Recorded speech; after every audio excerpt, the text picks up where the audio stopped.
نہ تو اندھے پر کچھ گناہ ہے اور نہ لنگڑے پر اور نہ بیمار پر اور نہ خود تم پر کہ اپنے گھروں سے کھانا کھاؤ یا اپنے باپ دادا کے گھروں سے یا اپنی ماؤں کے گھروں سے یا بھائیوں کے گھروں سے یا اپنی بہنوں کے گھروں سے یا اپنے چچاؤں کے گھروں سے یا اپنی پھوپھیوں کے گھروں سے یا اپنے ماموؤں کے گھروں سے یا اپنی خالاؤں کے گھروں سے یا اس گھر سے جس کی کنجیاں تمہارے ہاتھ میں ہوں یا اپنے دوستوں کے گھروں سے، اور اس کا بھی تم پر کچھ گناہ نہیں کہ سب مل کر کھانا کھاؤ یا جدا جدا۔ پھر جب گھروں میں جایا کرو تو اپنے گھر والوں کو سلام کیا کرو،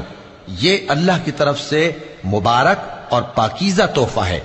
اس طرح اللہ اپنی آیتیں کھول کھول کر بیان فرماتا ہے تاکہ تم سمجھو۔ مومن تو وہ ہیں جو اللہ پر اور اس کے رسول پر ایمان لائے، اور جب کبھی ایسے کام کے لیے جو جمع ہو کر کرنے کا ہو پیغمبر کے پاس جمع ہوں تو ان سے اجازت لیے بغیر چلے نہیں جاتے۔